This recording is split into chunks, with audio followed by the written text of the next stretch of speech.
Good morning, everyone, and happy Friday. Thank you for joining us for Opening Doors and Closing Deals on Social Networks like LinkedIn, which is part 4 of the Vertical Response social media series. Before we get started, I would like to mention that we have quite a few people on the line, and I have muted everyone except our presenter.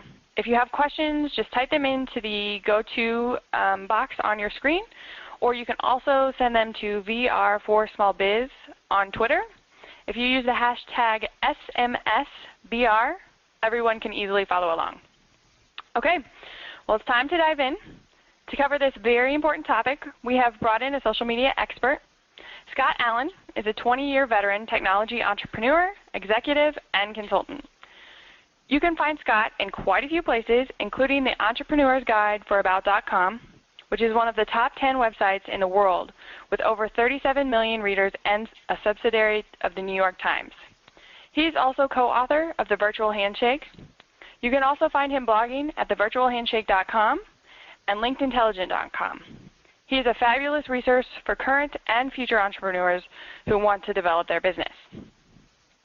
With all that being said, I'm going to remind you just to send your questions into the question box, go to webinar offers, or send them to us on Twitter with the hashtag SMSVR. It is also good to note that we will be sending a follow-up email with a recorded version of the webinar and the presentation slides. And with that being said, I'm going to hand the controls over to Scott. Thanks, Jenna. It's a pleasure to be here today. I was actually one of the very first people, I won't say at the time, it seemed like I was getting in kind of late on LinkedIn, but I think I'm about member number 2,000, which means I waited, about a week or so after it launched. That's pretty impressive.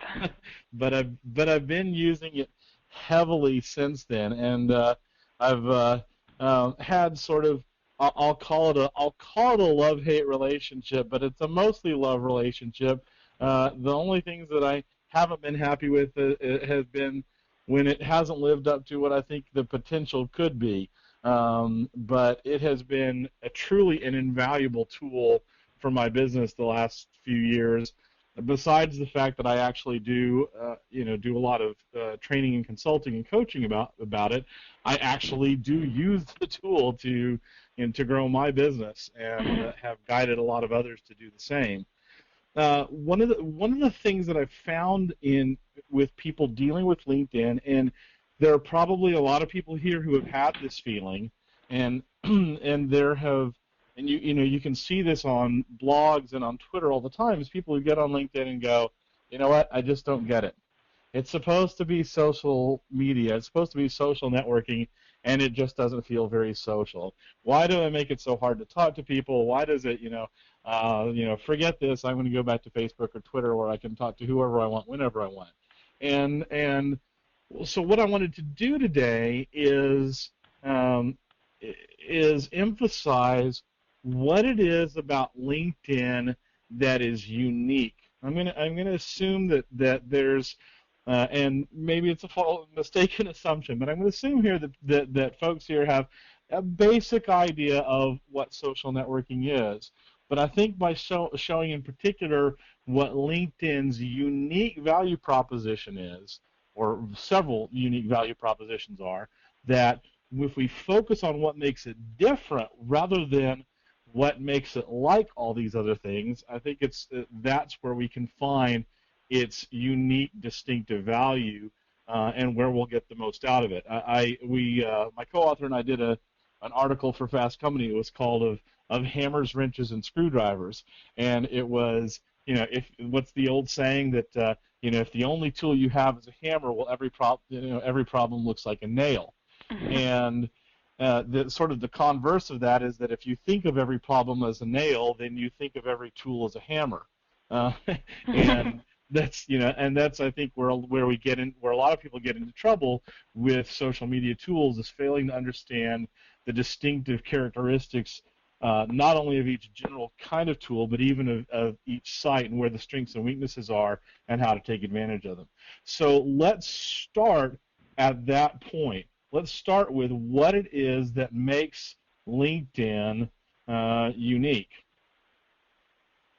So is it really, is it just another social network? Yes, it has profiles and groups and discussion forums and private messaging and Q&A and status updates and people search. A lot of the same kind of common attributes we're going to see in other social networks. So what is it about LinkedIn that makes it different? And I contend that that LinkedIn has 4 core value propositions that make it distinctive. First of all, yes, MySpace is bigger, Twitter is bigger, Facebook is bigger, but this is the largest self-maintained database of professionals who are keeping their professional profile information there. It's over 50 million over 50 million professionals worldwide. 6 million of those, over 6 million of those are business owners, and over 2 million of those are senior executives. And they keep business profile information in there. They keep essentially, if not complete resumes, fairly close to it. Not the same kind of information that they keep on MySpace and Facebook, right? So and compared to resume databases, well, when was the last time any of you updated your resume on Monster.com? If you're a business owner, this is not something that you routinely do to keep it updated in a lot of the other sites. But our LinkedIn profile, LinkedIn has gotten past the point of people thinking that because you have your resume on there, you're automatically job searching. And so LinkedIn has become the de facto place for keeping your professional profile information. It is the #1 place in the world where that kind of information is kept and kept up to date, and it is considered at this point not just socially acceptable to do so, but almost to the point of being, professionally unacceptable not to do so. And it's like people meet each other. I mean, go, well, you don't have a LinkedIn profile. How do you not have a LinkedIn profile these days? It's almost a given that you've got to have one. The second is it's a way of leveraging your extended network efficiently when you need it. Yes, there's all kinds of some potential social activity you can engage in on LinkedIn, but LinkedIn's core value, the reason they built the tool was not to have a bunch of social engagement. Their intention, the original core purpose of this tool, was to be able to allow you to solve the one simple question: who do I know who knows someone that such and such? Basically to see inside the little black books of your friends' little black books. Okay? And to do that, the whole thing isn't about having a lot of engagement. The whole thing is about having efficiency. Rather than having to sit there and contact hundreds of people to try to find that one right person, LinkedIn can tell me who the one right person is that can help me get the introduction to the person I'm looking for. So the whole thing is about efficiency, and I think that gets lost in the picture for a lot of people. And that's, it's as someone described it to me once, that may be a one-trick pony, but that's a really, really valuable trick. A third thing is to engage in virtual community activity with many people you already know. And that was, I think that was the original idea with Facebook, MySpace maybe even to some extent, but LinkedIn, which has, while some users have gone and connected with anybody and everybody, LinkedIn has encouraged and to some extent even enforced the idea of being connected mostly with people you know. So when you go and engage in the question and answer and the other activities that in the groups, the idea is that you will be virtually bumping into more people who you actually know, have met face-to-face, or have collaborated with, even if you've never met them face-to-face, that you've actually done some kind of work with virtually, rather than that they're just someone that you just met on that site. So that the fact that there is some underlying real-world bonds behind the virtual activity, it creates an even stronger sense of trust and engagement. And finally, the fourth thing, and this is, again, I think one of the things that is really underutilized, is the ability to use LinkedIn to maintain high touch with your network. For example, awareness of significant career changes and those sorts of things. Who was it? One of the said the more high tech we become, the more high touch we need. Okay, and it's very easy for LinkedIn, those LinkedIn activities, to just turn into very mechanical kinds of kind of check off, just yeah, I clicked the button kind of things. Whereas one of the things I'm going to encourage you to do, and I'll just I'll set up the end here at the beginning, which is that I think that one of the things that will really drive value for you in LinkedIn is if you realize that every single interaction, every single transaction is an opportunity to strengthen your relationship and move it one step forward, make it one step stronger. And we're going to look at how to do that. So this is a sort of a rough outline of what we're going to go through today in these 4 areas, and I'll translate that into specifics. Let's look at the first thing, which is leveraging that power of searching 50 million people. First of all, if you haven't discovered the advanced search, see, the basic search is the one right up there at the top of the top right of every page, and it says where you can search people or search companies or whatever, and you can just type in some words there. I encourage you, though, to explore the advanced search, because in the advanced search you can actually search by name. It's interesting that if you put in someone's name in this, just in the basic search box, someone else may say that they worked with that person, or if it's Donald Trump, then it's, you may get people who worked with the Donald Trump company, or people who are involved in his new network marketing company, or whatever it may be. Whereas here, if you in the advanced search, you can actually make sure that you are searching on their first name and last name, not other people who've had some kind of association with them. You can search on a variety of other fields. You can search for titles, companies, industries, groups you may share with them, languages they speak, school, and keywords. So there's a lot of things we can do here in the advanced search. Here's some tips for making good use of advanced search. First of all fields in the advanced search support advanced Boolean operators, just like the web search engines. You can use and, or, not. So you could, for example, say, marketing, not direct marketing, and put direct marketing in quotes. So, little jab at you there, Jenna. But no. But if you wanted to say, if you were looking for people who, that's not the best example. But if you can narrow the scope that way by using those logical operators in any of those fields. The industry field is very useful for narrowing a large result set if you're getting too many people. If you're not searching for a specific person, if you're just kind of using it for networking prospecting or even sales lead prospecting, it's useful for narrowing the large search result, but don't rely on it, because a lot of people aren't sure what to do about their industry. I'll give you a perfect example. If you are the chief financial officer for a biotech company, are you in the financial industry or are you in the biotech industry?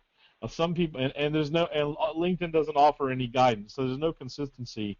So some people enter their industry by what their job role is, and other one enter it based upon what their company is. So be aware that you may be blocking out some possible matches. Another thing to do is to consider sorting by relationship rather than by relevance. Because if you sort by relevance, for example, if you just put keywords in, then it actually does a pretty primitive search algorithm that basically looks for the most matches on your keywords. Is that really what you want? Is the person who has the best match on the keywords? Or are you looking for someone who you have maybe a closer tie to, that you can actually get maybe a direct introduction to, or that they'll be easier to reach because there are less steps in the introduction chain to them.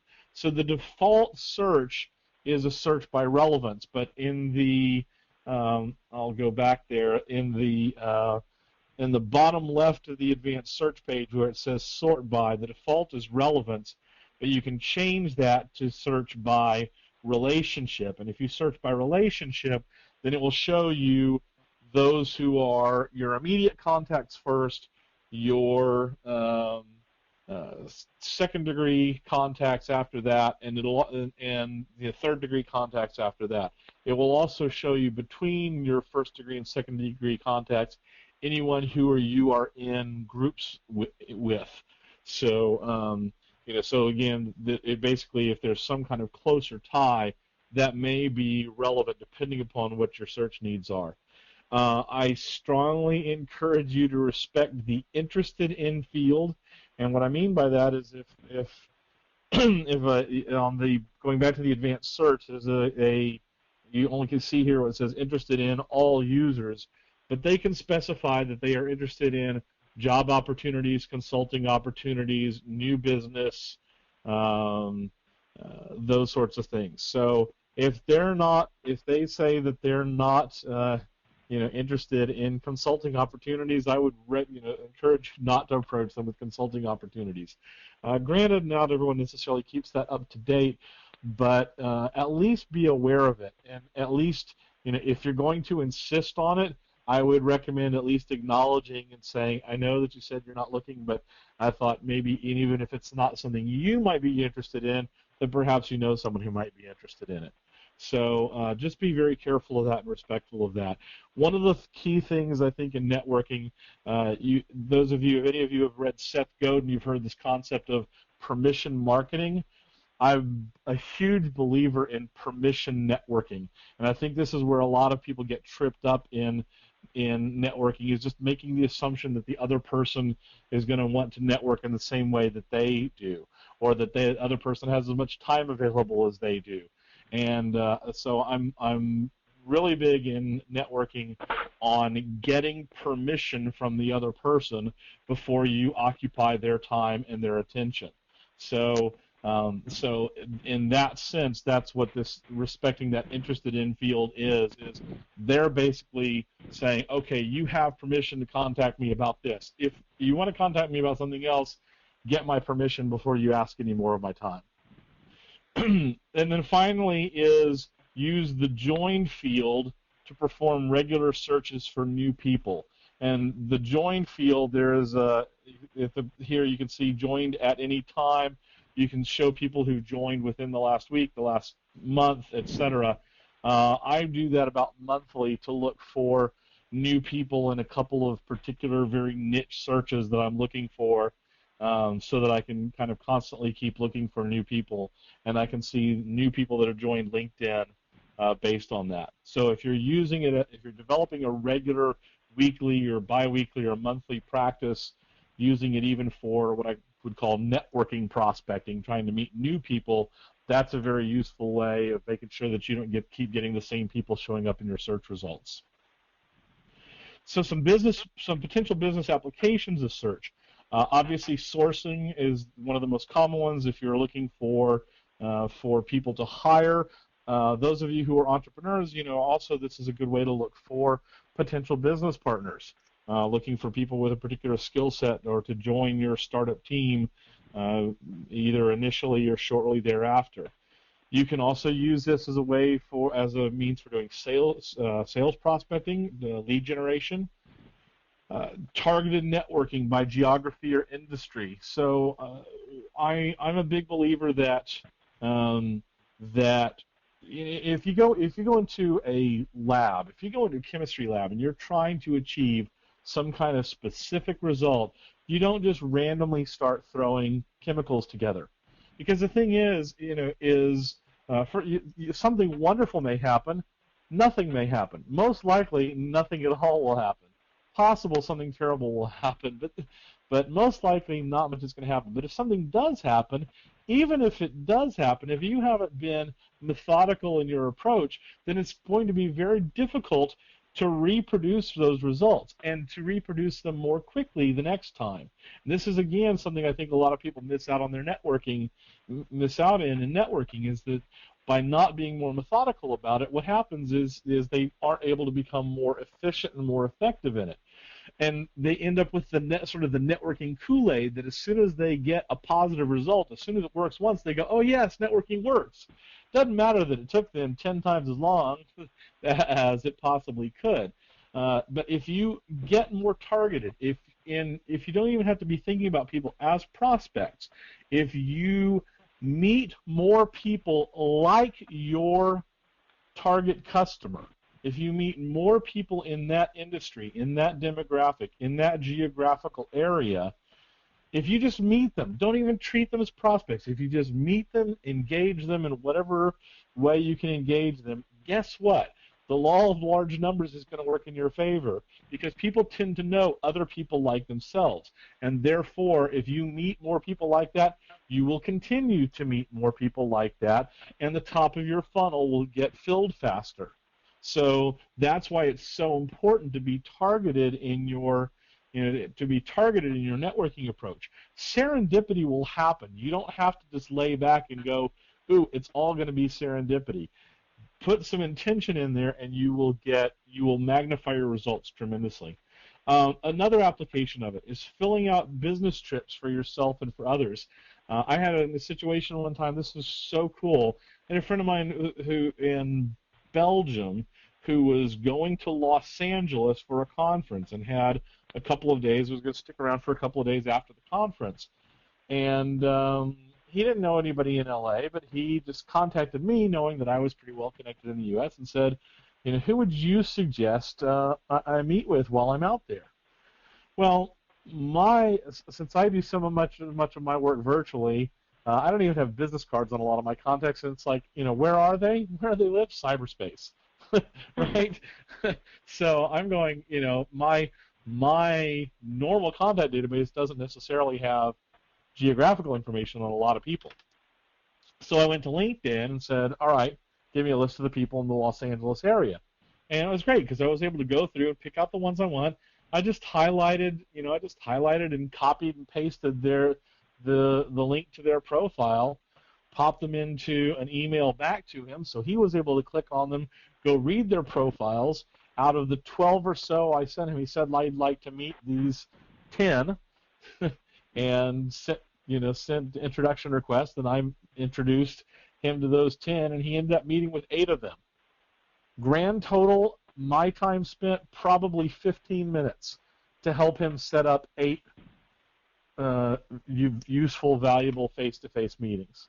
Now, that's a really, really powerful tool that there is no way most people could do that with, with the data they keep. And again, because it was this common database.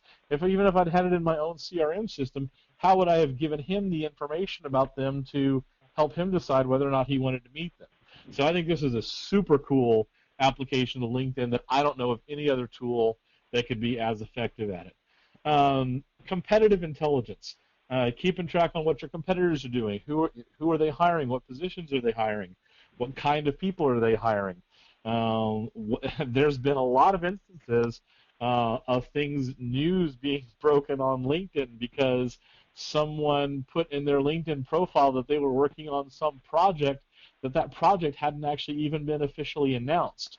I've seen several cases of that kinds of thing. So if you watch it closely, you can find some interesting information and get the early scoop on stuff. And finally, peer benchmarking is seeing what are the people who are in your kind of position in your industry doing. What certifications are they getting? What events are they going to? Just keeping up on what your peers are doing, both in terms of professional development and what they're doing career-wise. So there's a lot of different applications for search when you start getting creative about it. So how do you design your profile for search? There are a couple of things. First of all, you got to think both about LinkedIn search, and you've also got to think about external search. LinkedIn search, the keyword relevance is the default search priority, and repetition and position do score higher. This may justify you writing your summary in third person, even though for readability, I'm not a big fan of writing in the third person. You can see on screen my little example of it, the way I did it. I was horrified to find out when I searched for Scott Allen, I didn't come up as the first search result. So I made sure I did. So for anyone who searches on the default terms on Scott Allen, I should come up as the first as the first Scott Allen. But that's something to consider as to whether or not that's an issue for you. If you have a unique name, it's not really that big an issue. Scott Allen's a pretty common name. Do use your business zip code, not your home zip code. Also, get your industry right. Make sure that because some people will be searching on industry, and I encourage you not to use clever titles. If you are head of janitorial services, you are head of janitorial services. Not sanitation engineer. Okay. There are sanitation engineers, but point is if you want people to find you, then list yourself in the way that people would be looking for you, right? This should be obvious, but a lot of people on your business card, you can get away with calling yourself the data diva or something like that. But if people are looking for database architects or database administrators and you've listed your title as data diva, guess what? You're not coming up in their searches. So that's just something to be aware of. We actually did that first tip with our group as well, where we rewrote our group on LinkedIn. We rewrote our description, adding in a couple more terms, mixing it up where we had email marketing and then email newsletters in different sentences, and we improved our search rate tenfold. It was amazing. Yep, there you go. You got to be what people are searching for. For external search, do customize your links for SEO. You have three links that you can put on your profile. 3 links to external sources. They come up by default as being like my company, my blog, and I don't remember, my personal website or something like that. And you can set the text for those, and that text is indexed text. So, you want to put whatever keywords, put the name of your company, or better yet, if it's Staples, then make it, Staples office supplies and equipment, right? Okay, not just the name of the company, but the name of the company and then the product or service that it sells. Right? So instead of just put vertical response, put vertical response self-service direct marketing. Right? Mm-hmm. Okay, because that does help your Google juice to your website by having the keywords in the links to your website. And finally, of course, all of this you have to balance versus readability. Yes, you want to attract the search engines, but if then when someone gets there, they see the example we have at the right of this was a real profile that someone called to my attention. Search engine optimization Jacksonville, and that's all that's in the profile over and over and over. Okay. Wow. Yeah. Right. So you have to always balance those things against readability. You can also enhance your profile with apps. You can add your blog feed with the WordPress application. Even if your blog is not WordPress based, this is still the application you want to use is the WordPress application, not the whatever the other one is. There's I forget what the name of the other one is. Yeah, BlogLink. Don't use the BlogLink app because the BlogLink app puts posts from your blog plus the blog of your first level connections. Now that would be really cool to have on a page by itself for you to be able to read the blogs of all your first level connections. But why in the world you would want to put that on your profile page? Oh, here's links to the blogs of all my friends. Your profile page is so crowded as it is. People are there looking for information about you. Do not sit there and fill it up with blog posts from all your friends. I think that's a little wacky. But so yes, even if your blog is not WordPress based, you can still use the WordPress application to show your last 5 or 3 or 5 whatever blog posts on your profile. We've done this, and we actually blog with Typepad, so it does work. Yeah, absolutely. And then I'd encourage you to add a slide presentation with SlideShare. Make a slideshow designed to, make a slideshow and realize that a slideshow that is designed to accompany a talk does not work well. Okay, I could put this up. And some of these slides, this one would work okay, but there are other slides here that I'm going to show you that don't make any sense without my narration. Okay, there's really an art to designing a slideshow that is standalone, that's truly on its own. And so be sure, don't just take and go, oh, I'm going to take this this slideshow I did for my presentation last week and slap it up there. Be conscious that you have to have your complete message up there. You can add audio. SlideShare has introduced this new slide casting function that allows you to add audio to accompany it, or just expand the presentation to include enough detail.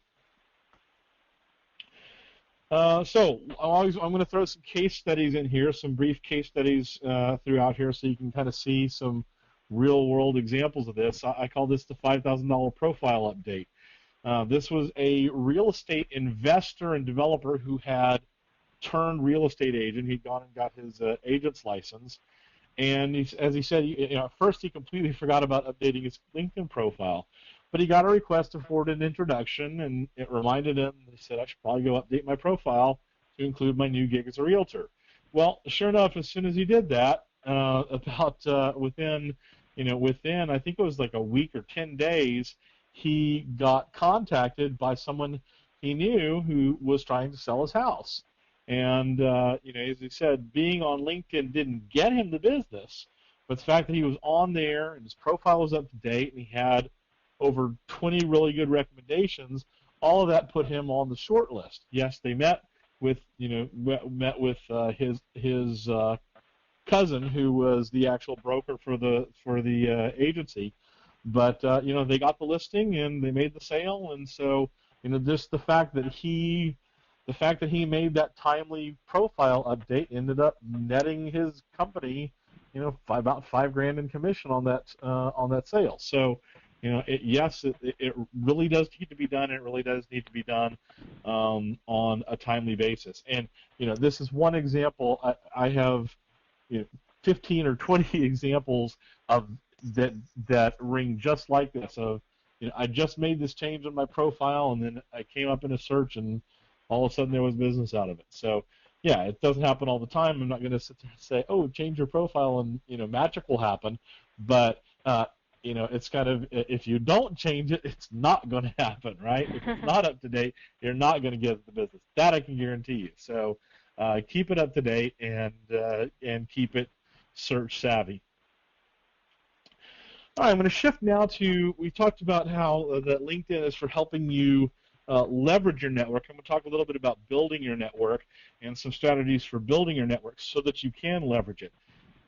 There's sort of been this ongoing debate, quantity or quality. Well, there's and most social media will tell you, well, it's quantity with quality, or I prefer to think of it as figure out what level of quality of relationship you need, what level of strength of relationship you need, and then build quantity in activities that build it at that level. I'm not sure if that makes sense, but the level of relationship you need to have, for example, to sell people $7 ebooks is different from the level of relationship you need to have in order to sell six-figure enterprise software into Global 2000 companies, right? Okay, so there's a totally different strategy.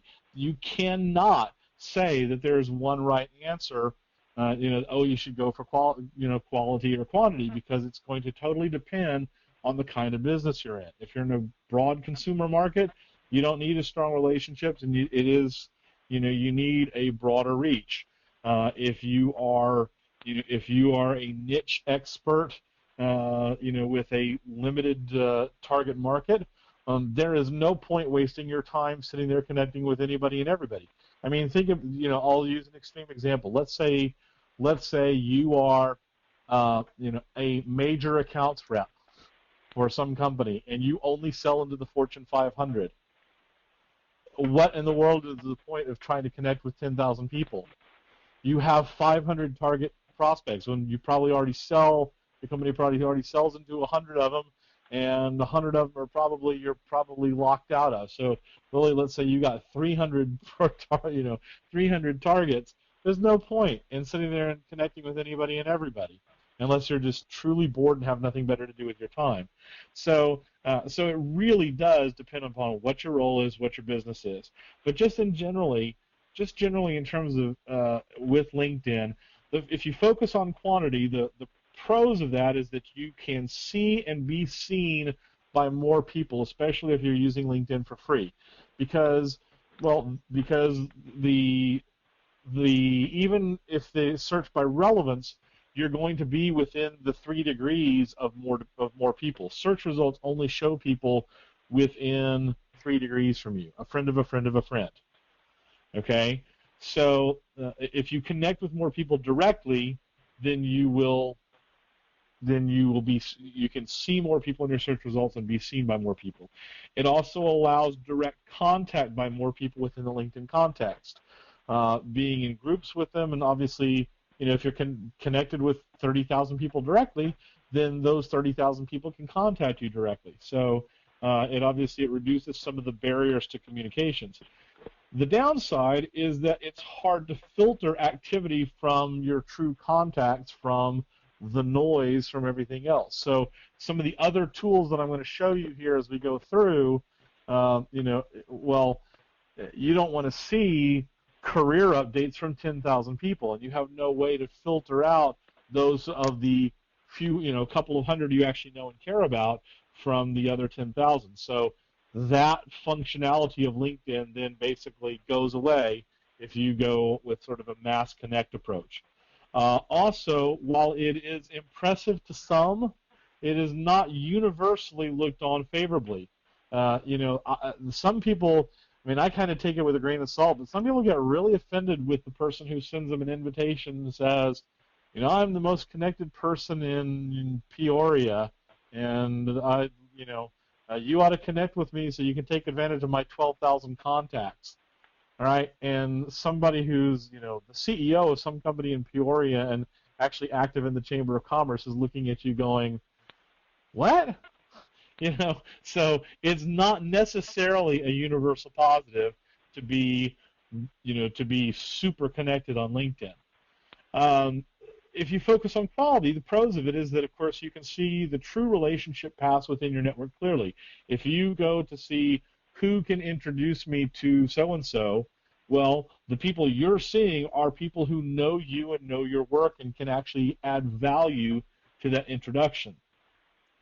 You also only see the activity from the people you know, so you have a much higher signal-to-noise ratio. The downside is that you would have to have a premium account in order to have access to search the entire network. You'll only see people within 3 degrees. And you also may not come up as high in search results as those with more connections. So it's just sort of the converse there. But I wanted to talk about that issue, what the trade-off is on LinkedIn itself. So I personally recommend what I call a balanced approach. And here's my balanced approach. There's 3 things that you can do that can help you kind of strike a balance here. One is connect with a few super connectors.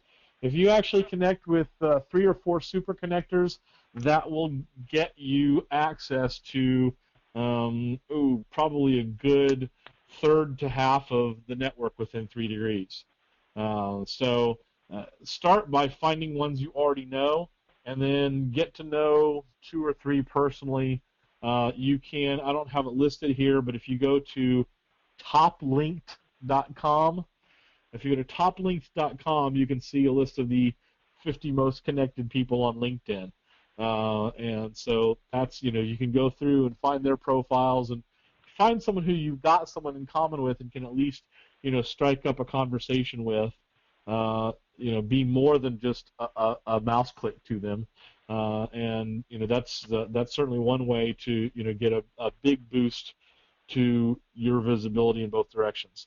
I'd also there's an issue here with what exactly constitutes knowing someone well in a professional context?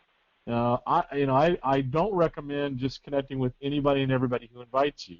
Again, it degrades some of the other functionality. But for example, you might want to consider accepting invitations that are personalized. They've clearly identified that they want to connect with you. They've read your profile. They want to connect with you. They've clearly identified some common interests.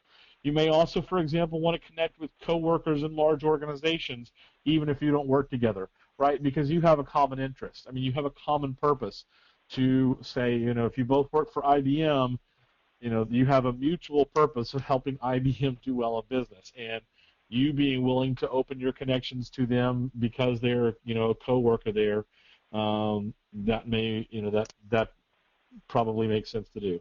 And then finally is asymmetrical relationships. And this is one of the things that I deal with a lot as a speaker, right? When we get done with this, all several hundred of you are going to, you're going to know what I do. You're going to have a very good idea of what my expertise is about LinkedIn, how I am as a speaker, so on and so forth. I don't know any of you all. Does it make sense for me to connect with you? I think it does. Certainly, if you've enjoyed it and you want to connect with me, I would invite you to do so. So I will say, I'll go ahead and say that now.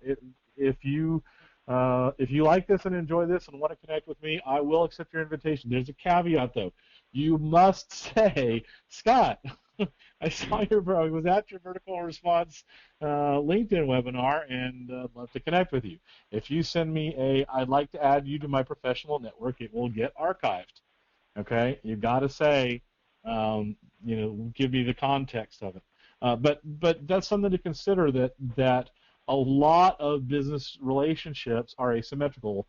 The customer knows a lot about the service provider. The service provider doesn't necessarily know about the customer. They paid their bill, right?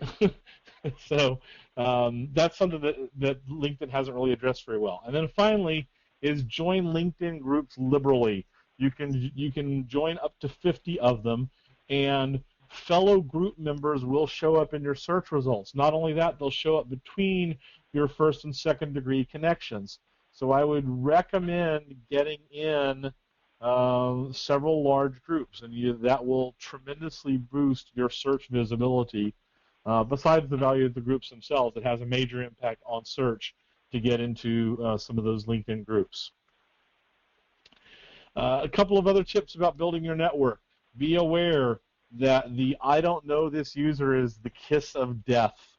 If you get 5, if you send an invitation to somebody to connect with them and they click on I don't know this user, 5 of those will automatically suspend your account for several days. And after that, you will have to provide email addresses to connect with anyone. You won't be able to just say that they were a colleague or a friend or whatever. So there's a few ways to avoid that happening. Don't auto-invite everyone in your contact database. And unfortunately, for a new user, LinkedIn makes it way too easy to do that. Because even if you think you know all those people, they're not all necessarily going to immediately recognize your name.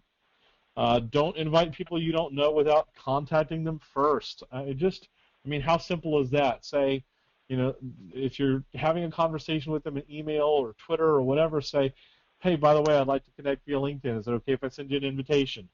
Right? Okay. If that's too much work for you, you're trying to connect with too many people. Okay. Again, this comes back to, I said, one of the central themes. Think of every transaction as an opportunity to move that relationship forward one step, to make it one step stronger. Does I'd like to add you to my professional network, which is the standard canned invitation, really help advance the relationship? No, it doesn't.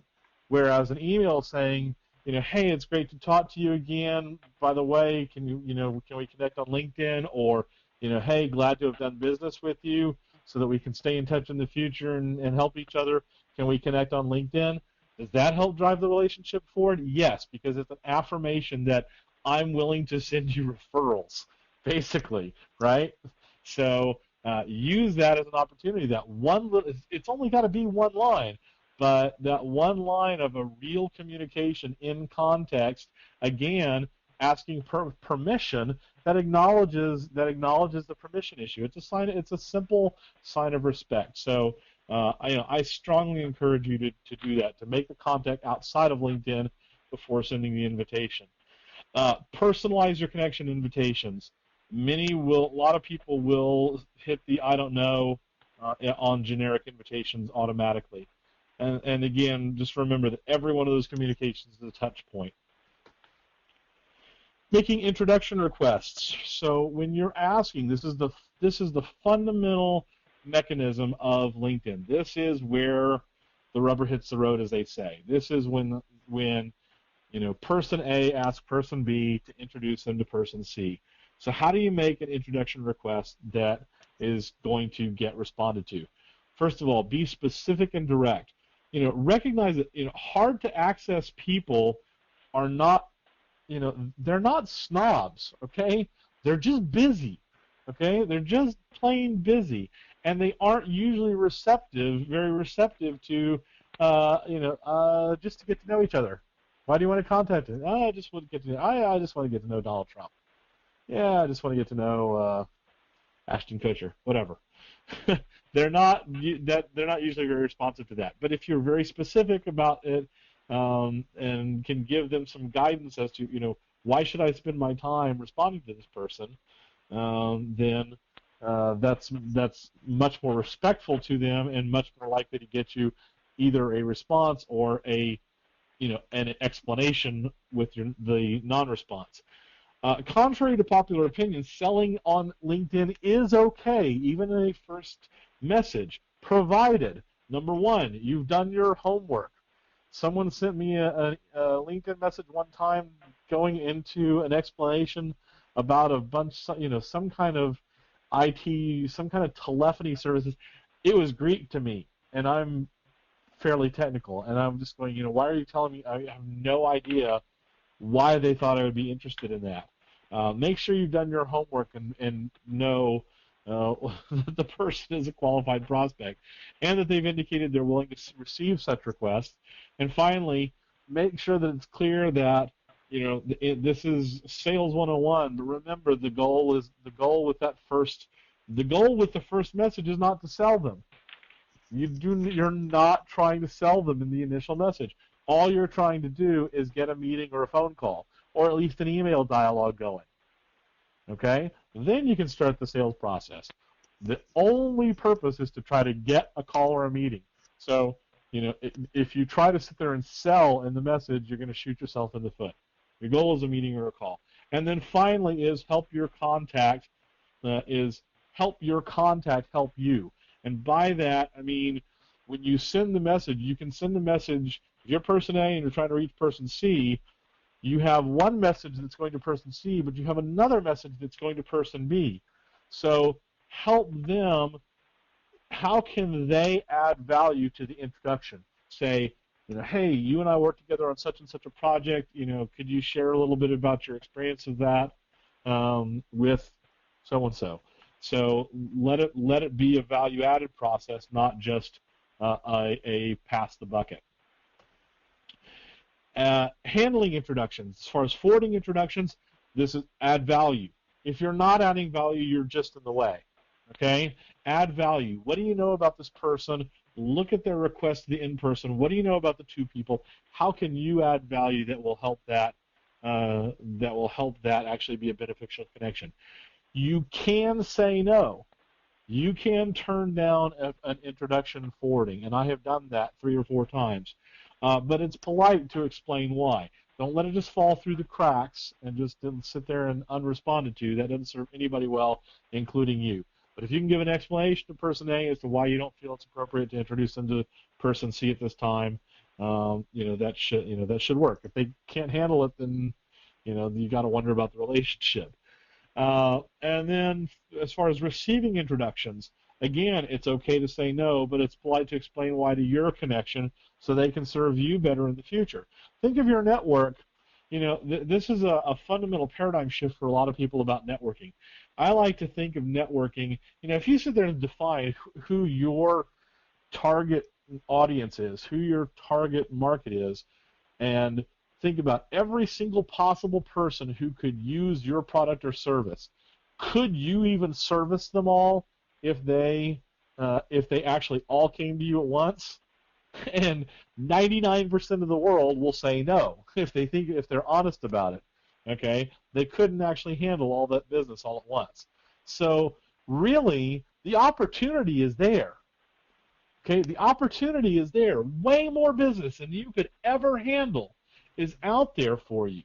The purpose of your network is not to think, the paradigm shift. Don't think of your network as like sleuths, little spies who have to go out and try to find this hard to find thing called opportunity, business opportunity. Opportunity is everywhere. The purpose of your network is a big collaborative filter for your attention to try to make sure that your attention only focuses on the best and most interesting and most exciting and highest return opportunities. That's a big shift for a lot of people. But when you think about it that way, well, gee, yeah, then that's exactly right. I want my network, yes, I want the people in my network to know what constitutes a good lead for me and what doesn't, so that they can be a filter for me. Finally, provide your contact information and the best way to contact, for the best time and way for them to contact you. It is best, if you're receiving the introduction, it's best for you to try to stay in control of the relationship at first. All right, shifting gears. So how do we apply all this stuff? Let's talk about one of the things that people think of LinkedIn as just as a networking tool. They go, oh, networking is an ongoing life practice. You can't really do a marketing campaign on LinkedIn. Well, I beg to differ. So I'm going to talk a little bit about sort of the anatomy of a LinkedIn marketing campaign. And I will start off by saying that you do have to have a baseline. You cannot come in day one with no LinkedIn presence and go, I'm going to do a LinkedIn marketing campaign. So if your employer or your client, those of you who are social media consultants or whatever on here, comes and says, I want to do a LinkedIn campaign, and they have zero presence, they got to establish some baseline stuff first. You've got to have a completed profile, some established connections, and received endorsements. Those of you who got my LinkedIn Quick Start Guide, if you registered and got that in the email, and if you didn't, we'll make sure that you get it afterwards. But they should have gotten, the people who are going to be doing this need to have that stuff in place first. Once they've done that, you want to add the event, whether it's a launch of a product or a free webinar or whatever it may be. Add the event to the event section on LinkedIn. You want to do some targeted networking to thought leaders. Find the people who are going to be the thought leaders in who you expect to be either participating or commenting on or blogging about whatever this event is, your launch or your event. So do targeted networking to identify those people via use search to identify them, and then do direct contact. You want to, in the Q&A area, you can start leading with some market research questions. If you could have the perfect crocheting event, what would it be? Right? You can do this ahead of time, and it can help you improve your event, but it also starts priming the market, getting conversation, getting the attention of people who respond to that. You can cross-promote that in other channels via your blog and Twitter. You can also, if you actually get some significant response, you can summarize those results, post them in your other channels, your other social media channels, shortly before the event. Update your profile summary and status to announce the event and launch. You probably want to do that a couple of times, especially if there's a series of events that go along with it. Make sure that you're updating your profile summary and status to reflect that. And then finally is make your third link on your profile. We talked about you've got 3 links. One typically goes to your company, one to your blog. Make your third profile go to your event site. Because it's fairly high on the page, and people will see that there, and that way you've got a live link to it. You can't put a link anywhere else in your profile. So use that live link for that, for your event landing page. Make your I've got that on both slides. Develop and send a personal call to action. Realize that you can't actually carpet bomb your all of your LinkedIn contacts. You sort of can, but you can only actually send, I don't know if it's 200 at a time or 100 at a time. Anyway, that's a fairly limited number at a time that you can send. But even that, you want to not make it it's not a sales letter. What you want to do is you want to make it a personal call to action. Your goal is to leverage the fact that you have a relationship with them, that because you have a relationship with them, they should want to help you, right? You have hopefully helped them. Your goal is to ask for their support in getting the word out, not direct response from them. You're not asking them to buy. You're asking for their support in getting the word out. If you're concerned that your message might be perceived as spammy, rewrite it. If it even raises a hair on the back of your neck, rewrite it. And I suggest getting somebody else to review it. Somebody who's fairly social media savvy to review it. Make sure they don't see it as coming across as spammy. People don't want to be used, but people want to be useful. That's a really, really key concept in networking, online networking in general. But if you're very specific about what you're asking and it's not a high risk for them, and there is some relationship there, right? If you're just a mouse click to them, why in the world would they do this for you? Okay? If there is some substance there to the relationship, people will take action on your behalf. Okay. You might also consider using direct ads, which is you can actually place an advertisement directly on LinkedIn, and they're fairly reasonably priced. They are expensive per lead, but they are highly targeted. So you can be very, very narrow, so that you're only paying for it to be presented to people who match the demographic, the geography, the type of position, industry, etc. So you can be extremely targeted in who that's presented to. I will just also say that I just covered this here in the 2-page summary, but I've actually got a product coming out hopefully before the end of the year that is this whole thing laid out more step by step. So keep an eye on LinkedIn Intelligence, and you should see more information about that. Direct outreach. So let's talk about an example of this. This was a friend of mine who she's a former sales trainer and speaker who had launched a nonprofit organization, a book, and a national event to go along with it. She contacted her first batch with a very traditional sales letter, and me being last name Allen, I was one of the first people to get it. And I just happened to get it right as it came in, and I actually picked up the phone and I called her and I said, Michelle, how many people have you sent this out to? She said, just a few. And I said, wrong approach. I said, here, let me do this for you. Let me this be my contribution to the cause. So I revised it to be more relationship focused, and to be less of a sales letter approach and more relationship focused. Her response rate from the first batch to the later batches went from under 5% to over 30%. So the copy, the copy is king. I mean, Jenna, you know this, right? I mean, Copy is everything, and there is a totally different approach to copy that you've got to take in the social media context. I love the quote that she came back to me. She said, "My thinking was that I didn't use my LinkedIn account, so I didn't value it. That was stupid of me."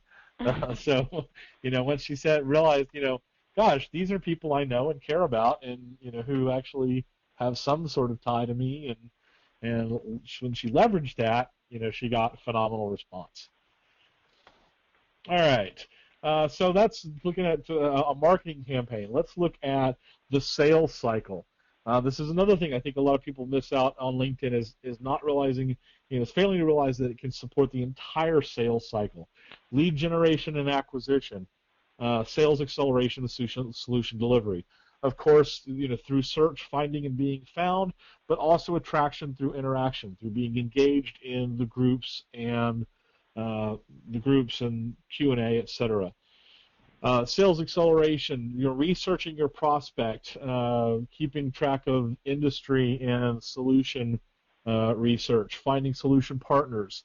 You can use this to actually help speed up your deals and close your deals. And then finally, solution delivery, finding solution partners and solidifying your new relationships via LinkedIn. So this is it's not just a matter of, hey, find it and done with it. Once you've got both the solution partners and your customers engaged, that then connecting with them on LinkedIn and continuing to interact with them on LinkedIn just helps you become that much more vested with them, right? So let's look at a story of this. I love this story because it actually kind of runs the entire life cycle. This is an executive recruiter, and I said I wasn't going to talk about recruiting, but I want to think about this in the recruiting context. I want to think about this in the sales context, in the context of the entire life cycle. Because here's what happened. The recruiter was approached by a prospective client. The prospective client found him through search. And he found him through search, and he found both the number and the quality of his connections, and particularly the number and consistency of endorsers and their comments about his unusual approach to recruiting. So yes, the guy went through and read the endorsements before he approached them, and that was key in the decision to engage with them. And it turned out that because of the social aspect, he also identified that they were 2 degrees away from each other, separated by someone that they had actually both worked with. So they knew that they had this common tie. Well, what happened was the recruiter first of all used LinkedIn to research his prospect. He ended up finding out that his client actually had in a former life had been a choreographer, and although he didn't have the recruiter didn't have any experience in this industry, in the sales meeting he actually he used a metaphor about dance to help describe his approach. And did that get him the deal? No, but he did say that he had that sort of knowing look of that nodding look of appreciation and understanding when he used that metaphor. Is that cheating? Yes, in a good way, right? It's public information. If you don't do your homework, you're stupid. If you don't do your homework and take advantage of every bit of knowledge that you can to help you go and make a better presentation, it wasn't trying to be manipulative. He was able to communicate better by virtue of being able to use this metaphor because he knew something about this person. All right, so he got the deal using LinkedIn. He engaged some of the top leaders in the client's industry. He found out who these people were, engaged them. He learned about an industry event which he attended, and found the candidates. He didn't find the candidates on LinkedIn. He found the candidates by going live to this event that he had found out through LinkedIn. So I love this story because it again shows how it can support the entire life cycle, from lead generation, sales acceleration, helping them close the deal, and then helping them execute on the solution delivery by then again using it to find who he needed to partner with and what events he needed to participate in order to meet the client's needs. So, again, think outside of the box, realize how much it can be used through the entire life cycle, not just as a lead generation tool. All right, let's talk now some about engagement. We talked about how it can be used to have community engagement with people that with at least more people that you actually have some real connection with. LinkedIn Answers is one of the main places to do that. There are also LinkedIn groups. I'm not going to talk about groups. I'm not going to talk about groups so much. The groups are there. They're fairly standard. They're forums. They are just like on any other social networking site. And if you can establish a group there and get people engaged in it and be a leader in that group, that's a fantastic thing to do. But I want to again talk about some of what's a little different here. LinkedIn Answers, you can get you can give direct notification of questions to selected connections. So you can post a question that's public, but you can also sort of CC 5 or 10 or 20 or 50 of your contacts who you think might be able to help answer that question. You can also browse questions by topic, or you can subscribe to topics via RSS. There is no built-in search capability for subscriptions. You can search on the site, but you can't create a search subscription. So you'll either need to use your RSS reader if you wanted to say only, if you only, in the sales and marketing, if you only wanted to see stuff about email marketing or direct marketing, then you'd need to put some other filters on that. Feedfindings.com is a really cool tool that allows you to do that. Allows you to take several search sources and then aggregate them together and then apply a search filter to them, so you have one RSS feed that is this filtered search for you. Question askers then can select the best answers, and people with the most best answer selections are highlighted in that channel. So you go into using LinkedIn experts, and depending on what time of day it is, I may be up in there in the using LinkedIn experts section. When answering questions, you can also recommend experts and/or web resources. So if you see a question and maybe it's not up your alley, but you know someone who can help with it, that's a way to provide. That's a very easy way to provide referrals. You got someone who's got a need, and you know someone who can fill it right then and there. That's the opportunity for you to do some proactive networking and create value for both people as well as yourself in the process. A great example here of sort of creative use of the answers section was Jason Calacanis formerly of Netscape and Weblogs Inc. And he had his new company Mahalo, which is a people-powered search engine. And he put up the question saying, what would you do next if you were the CEO of Mahalo? So he gives some background. Right? We've got a great team. We've got an amazing server set up. We've got 4,000 pages done, and we can do 500 per week. So do you see? He's positioning his company. He's giving some marketing right here. So in the context of asking this question, so he's pretty sneaky about it. But to a lot of people who may not have even heard of Mahalo, he's getting to sort of pitch the company. But then what he does is he gives a little bit of vulnerability, kind of opens the kimono. Folks aren't chatting on the message board yet, okay? And then he says, given what we've got, what would you do? Okay, open it up and be a little bit vulnerable afterwards. Well, in the end, he ended up having something like 87 plus responses. I haven't checked it lately. Which was a pretty good mix of real suggestions, some critiques of the project, and various people asking for jobs. But he basically, out of this, he got free market research. I mean, can you imagine what this focus group would have cost? Right? He got free market research. He raised awareness about his company, and he reinforced the brand and their positioning. We've got a great team. We've got an amazing server. We got 4,000 pages done and growing at 500 a week. For free, okay, for just a matter of putting some thought into this question and being willing to be open. So a really, really valuable tool when used creatively.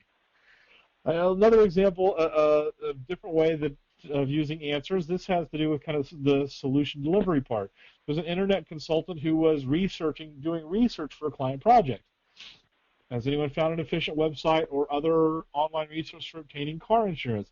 Or how did you go about finding your last car insurance agent? So she's working on a consulting project for a client, and they've been looking at how technology is affecting that industry. She's doing some market research. Not only did she get some great feedback, but one person wrote to say that he was working on a related project for a UK insurer. They started emailing back and forth, found that there were no conflicts, and his technology solution was now being included in her final proposal to the insurer.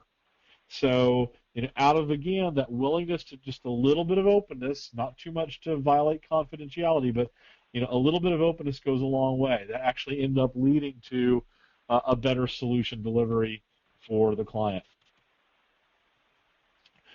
Okay, kind of wrapping this all up, tying this all back together. This is what I said. This is all about keeping in high touch. Every transaction is an opportunity to strengthen the relationship. So what does that mean in practical terms? First of all, personalize every message, even if it's short. If you there are ways to batch with there are intelligent ways that you can do some what I call microsegmentation. And if you we've got an article, we did one of our Fast Company articles. If you do search for "I am not a number," was that from The Prisoner, right? If you search for "I am not a number" and networking or Fast Company or Scott Allen or something like that, you'll find our article on it that talks about the approach to ways that you can get some efficiency of scale without sacrificing the personal element. What it boils down to is, let's say, for example, you could, for example, segment out all of your Chamber of Commerce contacts, and you could write a message to them that was appropriate to your common membership in Chamber of Commerce. And you could write another one to the people who are in your Thursday networking breakfast group, and another one to people who are in your BNI group, and so on and so forth. And you can add these little touches that make it feel less like just a complete carpet bomb with that. But don't use the canned messages. In any case, you always want to add some personal value. If you are presented with the opportunity to send a note, do so. So there's some situations, after you've connected, after you've accepted an invitation, send a note back saying, "Hey, it was great to be connected. Let's, let's keep in touch." Or, can we follow up via email? Do you want to have coffee sometime? Whatever it may be, follow up with the note. And I also recommend sending notes even when not prompted by LinkedIn. For example, after you forward an intro, you're not presented with the opportunity to send a note back to the person whose intro you're forwarding. Do it. Go to their profile and send them a note. Say, "Hey, I forwarded that on. Looks like a really cool opportunity. I hope I hope it goes through for you. Let me know if I can help in any way." Takes an extra 30 seconds to a minute at most, and the value of that, there are people who talk about the value of like sending handwritten notes. It's not the handwritten note that matters. It's the personal touch. It's the sincere, I really hope this works out for you. Let me know if there's anything I can do to help. Doing that electronically goes so far and will help you, will really help make you stand out from the crowd that just clicks the mouse and forwards it on. So take the extra minute to add that personal touch. Monitor the network updates, particularly new positions, and send congratulatory notes. When you see someone who's gotten a new position, go, write to them and just send a message and saying, "Hey, congratulations on the new job. Tell me more about it sometime. Drop me a line. Let me know how things are going. Let me know if there's anything I can do to help you in your new position." Okay, again, less than a minute, huge value. How many other people you think actually are doing that? Okay, a tiny, you'll probably still be counted on one hand of the people who are who will actually do that. You will stand out, and you will strengthen your relationships by doing that. Answer questions from friends quickly.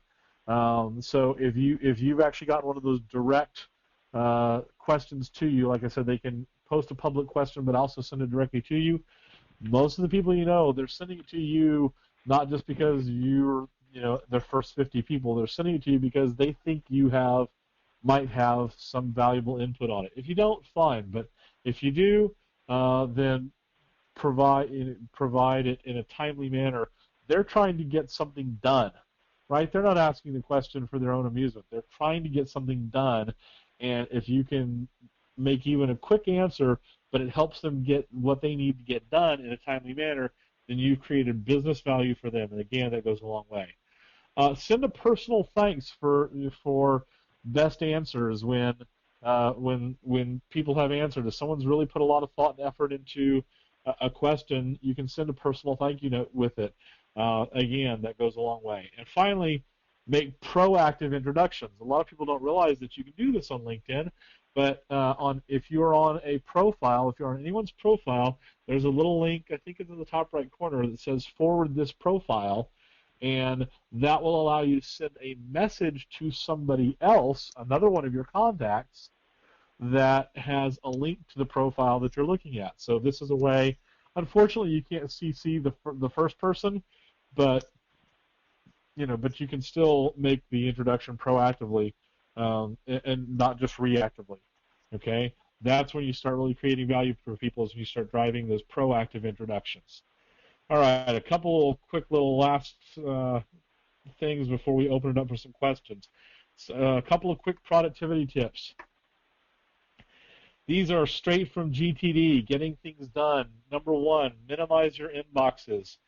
I do not recommend going web only on LinkedIn. Anything that actually, you can go do some cleanup there weekly or whatever for those things that don't have to be checked that often.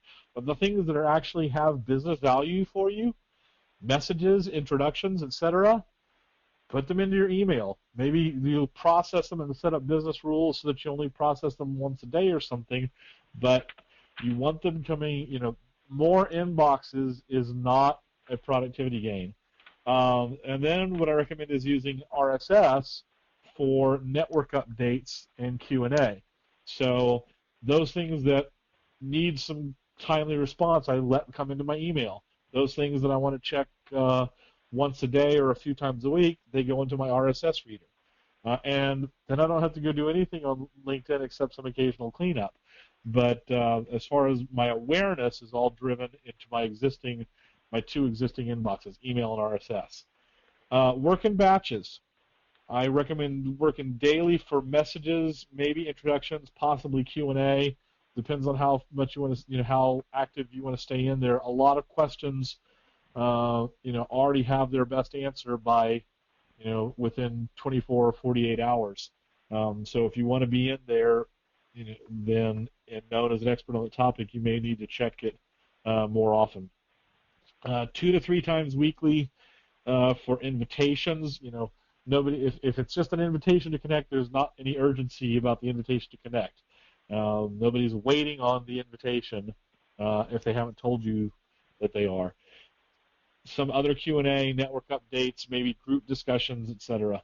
And then monthly, I recommend going through, reviewing your results, making a plan, updating your profile, uploading new contacts, reconnecting with classmates and colleagues.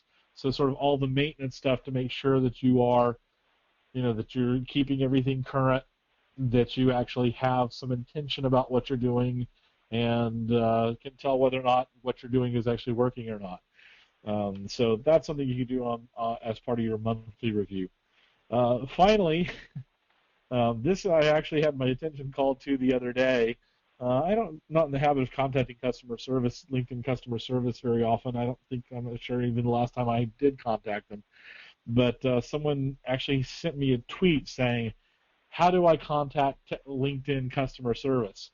That's pretty sad that someone has to send a tweet to a LinkedIn expert to figure out how to contact LinkedIn customer service. But this is what that I was talking about, the love-hate relationship. So that was the 98% love. This was the what is your problem, LinkedIn? Because they have so obfuscated the process. All right, so here's what you do.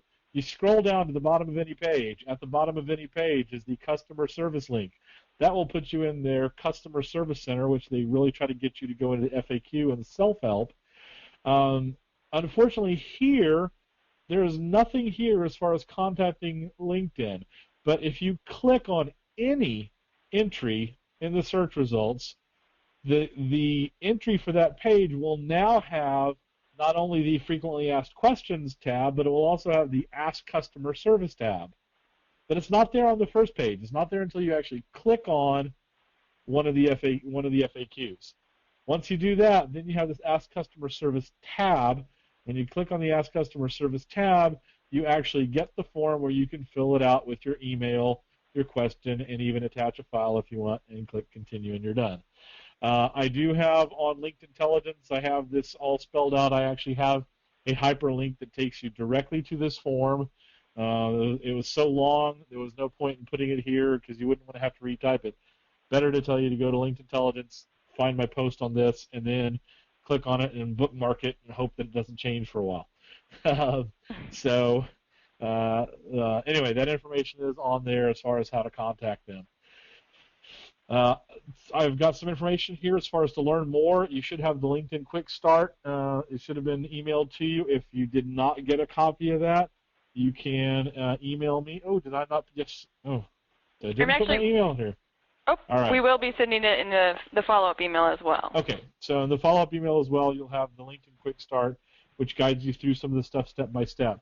My book, The Virtual Handshake, was the first book on the business use of social media. It came out in 2005, but you will find it still very up to date because we really focused on the business practices, not the specific technologies.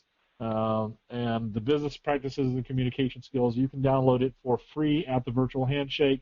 And I've got some other stuff as far as how to connect with me on LinkedIn, Twitter, my LinkedIn Intelligence blog, which is specifically about LinkedIn, and then my personal blog, Social Media is My Middle Name.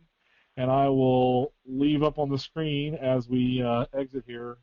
Ooh, I don't have that slide in there. All right, I had some funny stuff, but all right, I'll leave that up on the screen as we open it up for questions.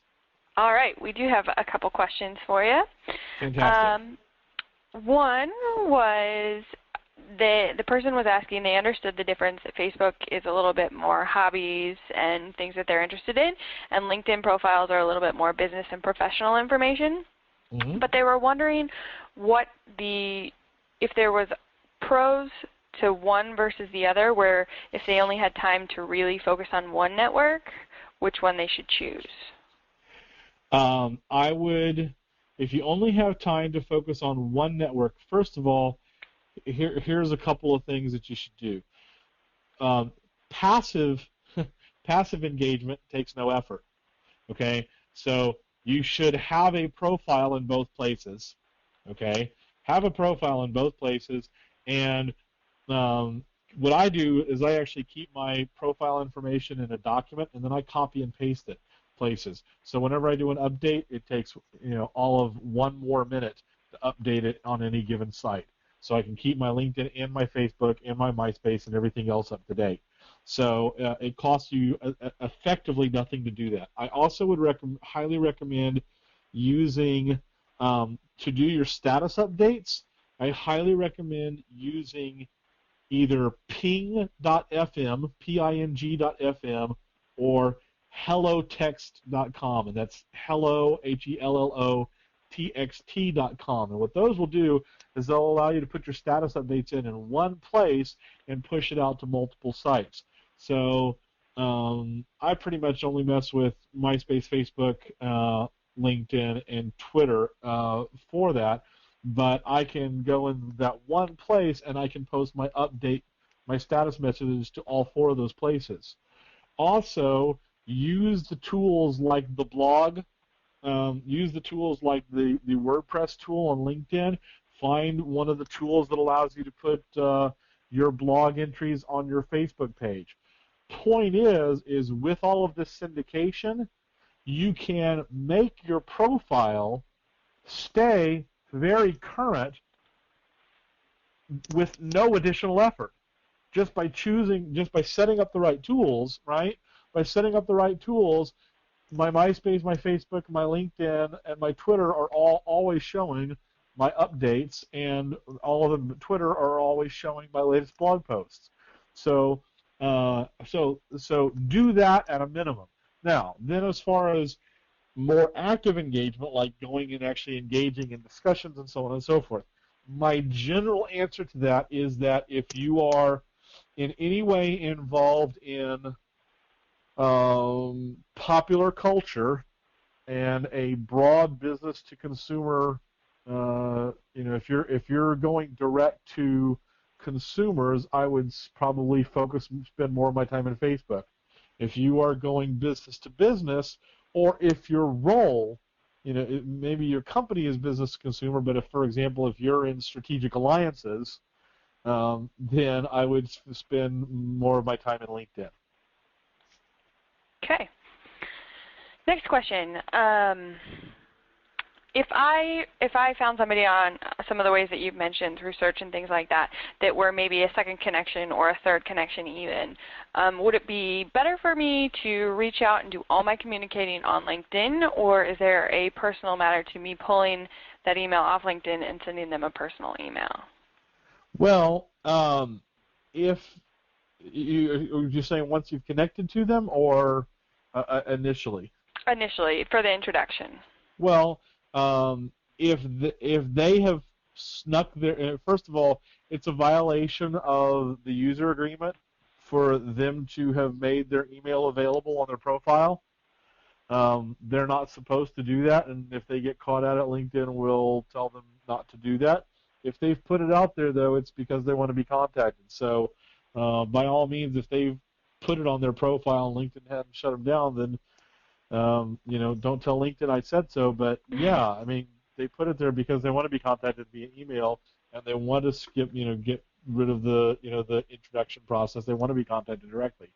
But that's going to be the rare case. Most of the time, their email is not going to be available to you from their LinkedIn profile. Okay. What are some of the benefits, in your opinion, of the paid subscription of LinkedIn versus only using the free subscription? Great question. The paid subscription for LinkedIn is for people whose primary business function is contacting new people. Simply put, if the vast majority of your day is spent meeting new people or finding people in any kind of role that has to do with finding people and matching people up with other people, then you probably need one of the premium subscriptions. In other words, if you are a recruiter, if you are currently actively full-time job searching, if you run a professional networking group or a chamber of commerce or something like that, but particularly a professional networking group, if you are maybe if you're a real estate broker, maybe a venture capitalist, then great. If you're an inside sales rep and responsible for lead generation and responsible to generate a very large number of leads, then yeah, absolutely. If you have, but for the other 90% of us, who actually, yes, we may have sales or marketing as some part of our role, but we still spend the bulk of our day actually producing work product rather than promoting work product, then you probably don't need it. Okay. Do you ever think that it would ever become free because so many other social networks offer their entire product for free? Oh gosh, that has not been LinkedIn's direction at all. It's a pretty substantial part of their revenue model to that for those people who need that, it's well worth it. I mean, you can sit there and say, I think the top membership is a couple $100 a month or something, but even $100 a month, if you're generating $100,000 a month in sales leads from it, it's nothing. It's a trivial expense, right? I mean, it may sound expensive compared to to eCademy that's $20 a month or something, or some of the things that we're used to in the social networking space, blog hosting or something, but compared to its value, it's trivial for the people who need it. So, and the thing that's interesting about it is that the rest of us who use it for free, we are what makes it valuable to the other handful of percentage that need to pay that pay for the direct access to the 50 million of us. So yeah, I don't see the full functionality of it being free, but I'll tell you, I had I had because I won a contest with them. I had what they called a personal plus account for I don't know 3 months or 6 months, and I haven't needed it. I haven't ever really I haven't ever had a need. The couple of times I've bumped up against my 5 concurrent introduction request limit, it was just a matter of I just managed it. I Mm-hmm. just withdrew the requests that hadn't been forwarded and made a couple of more, and it's never been an issue for me. And I just haven't bumped into those limits Yeah. really at all. Okay.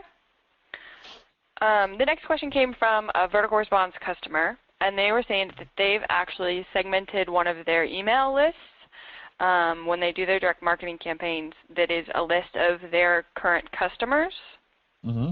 Would there be any use for them uploading those email addresses into LinkedIn to find all those people, and should they connect with all of them? I would definitely recommend it. Yeah, absolutely. Okay. Absolutely. It's here's the thing: is it certainly creates value for you to if those customers that are willing to connect and share it certainly creates value for you. And if you're willing to create the value for them of connecting with them and sharing on an on-demand basis, then you strengthen that relationship. You've given with very little effort on your part, you've created, you've again done one thing that strengthens that relationship. Now they're vested with you, right? I mean, it's one more one more little bit of loyalty, one more sort of little hook in them, if you'll pardon the, not really crazy about that metaphor, but I mean it's one more tie. It's like, I'm connected to them on LinkedIn. I mean, and it's valuable because I've got their connections, and they'll refer people to me. I mean, that's just strengthens the relationship with them that much more. Mm-hmm. On a similar type of question, should you or would you ever recommend them sending an email to announce to that group that they are on LinkedIn, or that they could find their company profile on LinkedIn or group maybe? Yeah, absolutely. Yeah, absolutely. To the ones who are, I mean, it's very easy with LinkedIn to identify the ones who are on LinkedIn. So I wouldn't necessarily blast your entire database, but the ones who are already on LinkedIn and have an active account, yeah, absolutely, because they don't take any convincing. You don't have to explain to them what LinkedIn is, or why you're introducing this third-party product that they've never heard of, or anything like that. So I might, in a newsletter or something like that, could talk about it more generally, and invite people to connect. But as far as directly, if you're going to send stuff directly, I would only send it to those people who are already members. Okay. And then let's go with, I'll pull one more question to kind of sum it up. And let's see. Here's one. What is your advice for or suggestions for getting recommendations or giving them on LinkedIn? For getting recommendations and giving them. Okay, first of all, as far as giving recommendations, extremely important given the short time and the short length that you have within which to do it, to be very, very specific. Not Jenna is great. It was such a blast to work with her. I mean, that does nothing, right? I mean, that doesn't really add value for them. Write something that says, I worked with Jenna on a webinar, and she was extremely organized and a great host. She's great to work with on organizing virtual events, and has an extensive knowledge of social media to boot. Right? Something that's very, very specific that actually addresses the context within which you know them. There are some new FTC, the new FTC guidelines do have some impact in this area, but if you're a real customer and you speak the truth, I'll just say that, if you are truthful about your experience, that there's really nothing to worry about. Assuming the relationship is disclosed, but so of course I would say that you should disclose the relationship in the testimonial because it makes it more valuable. I was a customer, or they were an employee, or I was a coworker, or they hired me to do such and such, right? So I would say that as far as making recommendations, as far as requesting recommendations, couple of things. First of all, if it's appropriate for you to give a recommendation, if it's the kind of thing where both of you know each other well, giving a recommendation is a great way to get a recommendation, and most people will reciprocate if they feel like recommending you, the act of recommending them, they will usually reciprocate.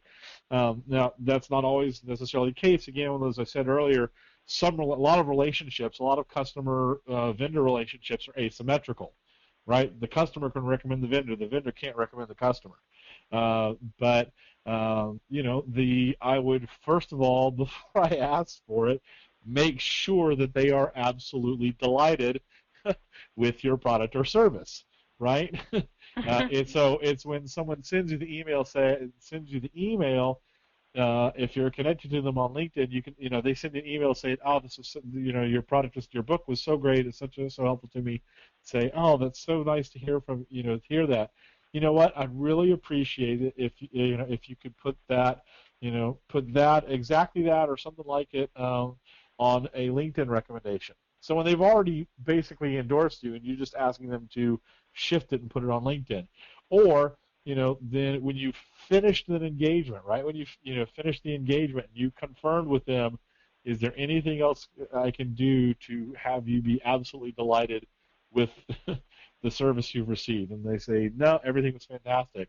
Then that's when you hit them and say, great, would you mind taking a couple of minutes to, I said, and you can say, because we used to ask for letters of recommendation or testimonial letters. Say, you know what? I don't even do those old testimonial letters anymore because posting them on wall doesn't do anything. The modern version of the testimonial letter is LinkedIn. Would you take and just put together a paragraph that really describes, your experience with our product or service? So that's the time to do it. The best time to do it is when you are sure that they are totally happy and satisfied with your service. And Perfect. a small number that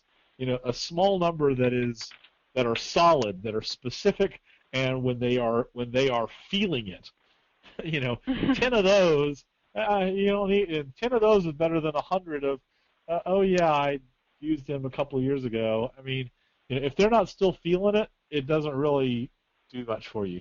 Better to get the ones that are current and really happy. Probably more harm than good. Yeah. Calling up somebody, someone you have, a customer you haven't done anything with in 3 years, and going, you know what? Can you do a LinkedIn? Can you recommend it on LinkedIn? If you're still in contact with them and they keep telling you, every time you talk to them, going, yeah, that car I bought from you is just doing great, then fine. But like I said, then you should have a communication where they've said, yeah, they're feeling it. Awesome. Well, Scott, I want to say thank you, and I want to say that there have been quite a few people that have written in saying thank you and saying great presentation, that they've learned a ton, and I want to second everything that they've said. I've taken so many notes and learned a lot, and to everybody else, we will be sending out that follow-up.